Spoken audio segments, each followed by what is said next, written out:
This is only going to make sense if you've like been around following my page. So just it's a Gungor part 2. So I rewatched the interview because I was like, you know what, it'd be good to get like a fresh perspective on this.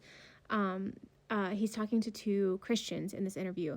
He talks about how he doesn't really do the labels. If anything, his plant medicine experience solidified what he thought to be true essentially about Jesus and love. And almost like the shroom experience was a fulfillment, not necessarily so much from an atonement or a salvation perspective, but from this wider perspective of like love and unity. I agree with this to an extent. A lot of people ask me what I think about Jesus, and I think I'm going to make like a whole video about that because it's too long to put here, but I don't see my life and my path as being at odds with the path of Jesus necessarily.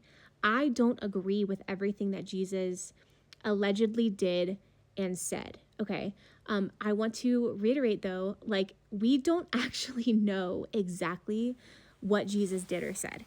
We don't know that. A major part of my deconstruction was learning about the Bible and who it was written by and why and what genre and what's the cultural and historical context. And when you've learned all these things, you learn that these aren't just, there weren't people following him around with scrolls, writing down what he was saying. Like his fame came after he died, long after. He was just a dude. He was murdered. And so there would not have been a reason for someone to have been following him around. Like, you know, people obviously, I do believe that he was a real person. I do believe that he was living a life that was completely countercultural.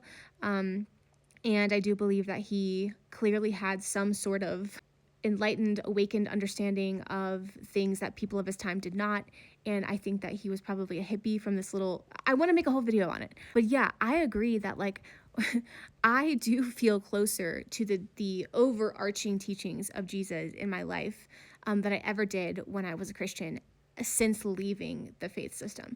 And I think that it's so interesting to just ponder how much of his legacy enveloped him after the fact and how much of scripture was framed after the fact to try to fulfill prior prophecies and whatnot. These are things that can just sometimes cloud maybe the more pure understanding of who Jesus was or who biblical scholars think he was, which was an apocalyptic preacher.